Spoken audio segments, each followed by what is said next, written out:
Eu sou o Rorschach e sejam bem-vindos a mais um vídeo desse canal. Hoje eu vou falar sobre uma das melhores franquias já feitas, né, no cinema, principalmente no meio dos filmes nerds, né? Que é a trilogia do Homem-Aranha do Sam Raimi, que sem dúvida vocês vão de concordar que é o melhor material que tem do Homem-Aranha em live action até hoje. Dentre todas as adaptações do Homem-Aranha, eu realmente gosto mais dessa versão do Sam Raimi. Hoje faz 14 anos que foi lançado o terceiro filme e ontem fez 19 do primeiro. Pois é, nós estamos ficando velho. Já tem 19 anos que lançou o Homem-Aranha do Tobey Maguire. Eu devo dizer que essa foi uma franquia que marcou muita gente, inclusive eu. Eu já conhecia o Homem-Aranha antes, lógico, mas essa trilogia, ela fez com que eu tivesse o carinho que eu tenho hoje pelo personagem. Porque adaptou de forma tão perfeita o Homem-Aranha, bem como o Peter Parker, bem como os vilões também, toda a trama da vida dele, aquele senso de responsabilidade, tudo muito bem adaptado. O primeiro filme, que conta a origem dele, mostra puramente assim como é ser aquele nerd que antissocial que quase ninguém chega perto dele. E o Homem-Aranha é exatamente isso, e tipo assim, isso muita gente se identifica com isso, porque a maioria do público do Homem-Aranha nessa época era composto de gente assim, sabe? De nerds, porque nessa época filme de nerd era coisa pra nerd mesmo, então o pessoal que curtia mais cinema de super-heróis e esse tipo de franquia era mais os nerdzões mesmo, que eram mais afastados do resto da galera. E a maneira como esse filme explora a mudança do Peter, quando ele recebe os poderes, ele meio que sente que a vida dele passa a fazer um breve sentido, mas aí vem a morte do tio Ben por culpa dele, por conta de um erro ignorante dele, por causa de uma arrogância, de uma tentativa assim desesperada de fazer a vida dele dar certo. Ele percebe a responsabilidade que ele tem de ajudar as pessoas agora que ele tem poderes, conforme o tio Ben ensinou, certo? E tipo, nesse primeiro filme é tudo perfeito pra mim. A forma como tem esse arco do Peter, né? O vilão, o Duende Verde, que é um vilão sensacional de todos os filmes da Marvel que eu vi até hoje. Ele é o melhor vilão pra mim. Não só por causa desse filme, mas pela consequência dele nos outros filmes, né? Com relação ao Harry e tudo mais. O dilema do Peter com relação a Mary Jane, e ele meio que se aproxima dela depois que o Harry e ela meio que se desentendem e tal. Só que no final, quando ele podia ter tudo que ele queria, ele abre mão por conta da responsabilidade. E isso faz toda a diferença. Isso é o Homem-Aranha. Isso é o que o filme do Homem-Aranha deve mostrar. Um personagem responsável, entendem? E ele abandona isso para poder seguir com as responsabilidades dele, porque ele viu o quão é perigoso alguém que ele ama ficar em perigo por causa dele, entende? Porque no filme você vê que o Duende Verde descobre a identidade dele e sequestra a Mary Jane. Então, assim, isso é um senso de responsabilidade que o personagem tem nos quadrinhos e é por isso que ele protege a identidade dele. É aquela mensagem que o Batman fala na trilogia do Nolan, né? A máscara não é para proteger você, é para proteger quem você ama. E aqui essa ideia, antes mesmo dos filmes do Nolan, é apresentada.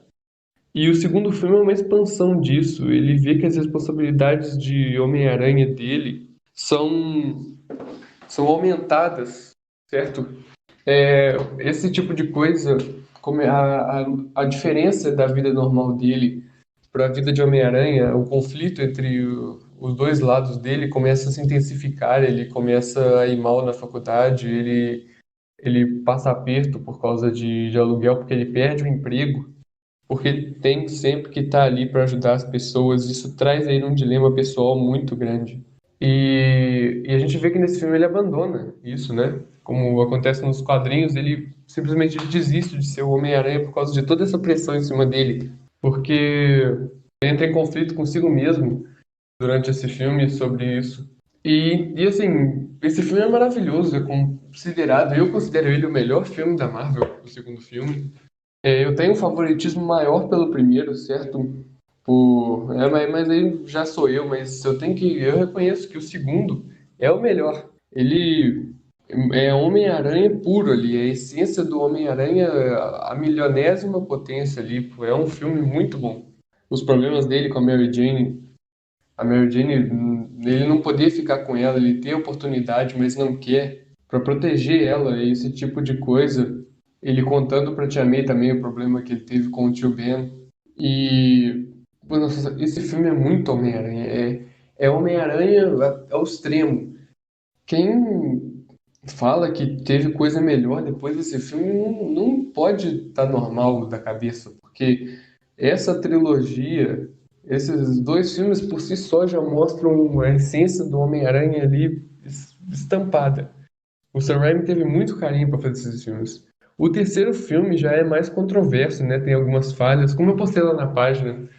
É, o Homem-Aranha não é muito desenvolvido, tem aquele problema da morte do tio Ben, que meio que tira um pouco o peso. Tira e não tira, né? Porque ainda assim, por causa do Peter, o bandido escapou e fez. Mas mesmo assim, acho que não precisava ter mexido com isso. Acho que se tivesse abordado esses problemas do Homem-Aranha com a filha dele e tal, sem isso, acho que funcionaria também.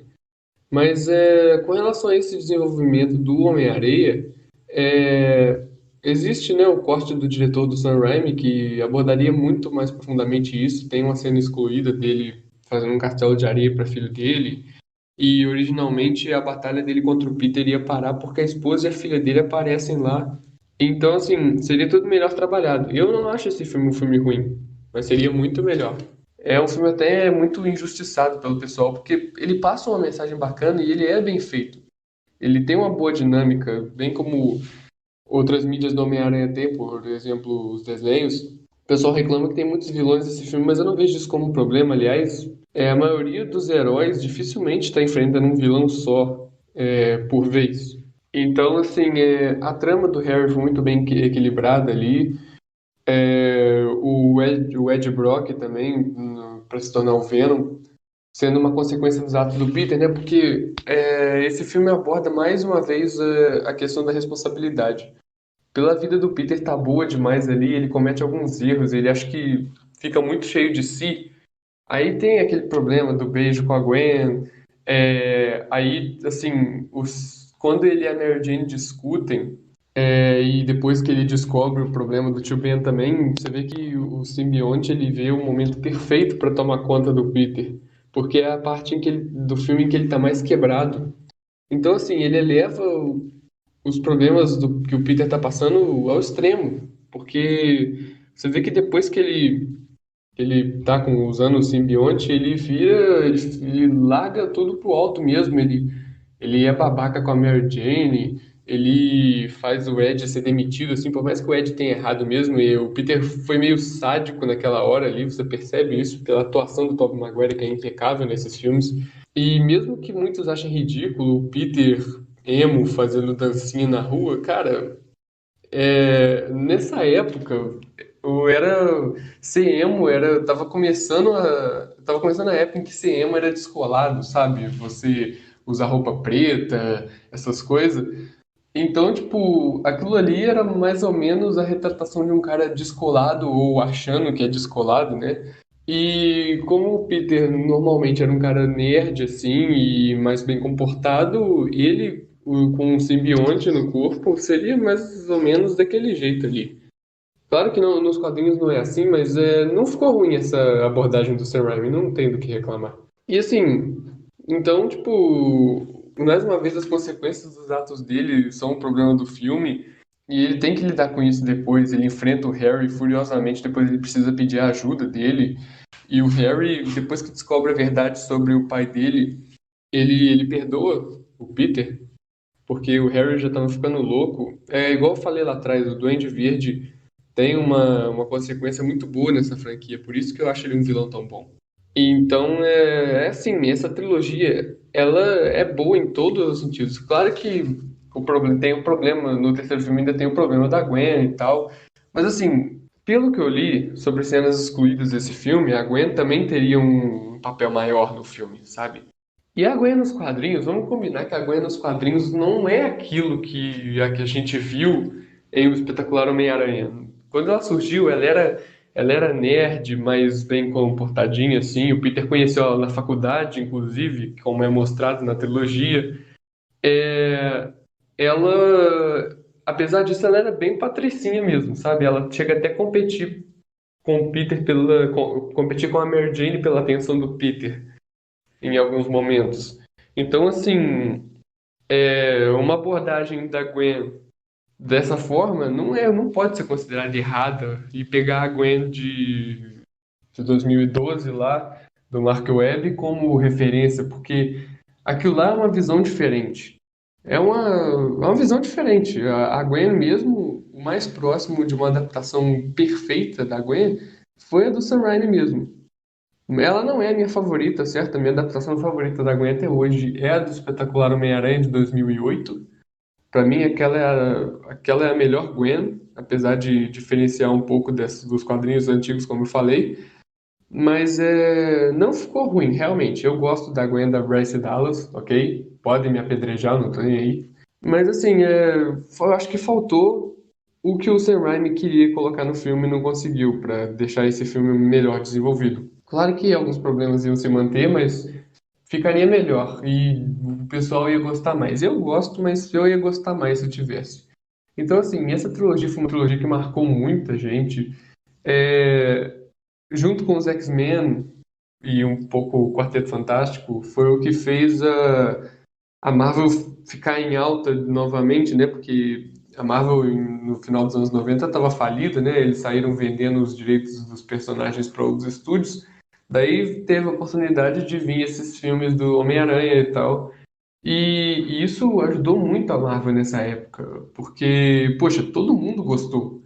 Hoje em dia fica pra essa palhaçada porque teve o Andrew Garfield depois, aí vieram os fãs do Andrew Garfield falar que o do Tobey estava ultrapassado, mas todo mundo sabe que eu acho o Homem-Aranha do Andrew Garfield uma bela porcaria, tá certo? Então, eu não vou nem falar do Tom Holland nesse vídeo, porque o propósito não é esse. Mas eu gosto do Homem-Aranha do Tobey, eu acho a adaptação perfeita, e eu acho que isso deveria ser uma unanimidade, assim. Porque, cara, os filmes do Tobey têm uma qualidade que nenhum dos filmes que vieram depois tiveram. Uma profundidade, assim, uma exploração, mas até os filmes são bem esperançosos, bem coloridos, mas tem aquele equilíbrio, sabe? Não são filmes coloridos demais como o MCU, mas não são filmes sombrios ao extremo. É um equilíbrio, é o que uma história do Homem-Aranha deve ser. É sobre responsabilidade, é sobre consequências dos seus atos, é sobre rumos que as pessoas tomam na vida. Então, são filmes ótimos. Eu agradeço muito por ter essa franquia aí, porque o que veio de representação nos cinemas do Homem-Aranha depois foi só ladeira abaixo. Mas, enfim, essa é a minha homenagem à franquia, né? Esse vídeo, o propósito foi mais esse mesmo. São filmes que não envelhecem e nem nunca vão envelhecer, porque são a referência para filmes do Homem-Aranha mesmo, tá certo? Até a animação de 2008, que para mim é a melhor animação que já teve do Homem-Aranha, fez muita homenagem e muita referência boa para a franquia do Sam Raimi. Então, é uma referência, ninguém pode negar, é uma obra-prima, uma grande maravilha da sétima arte.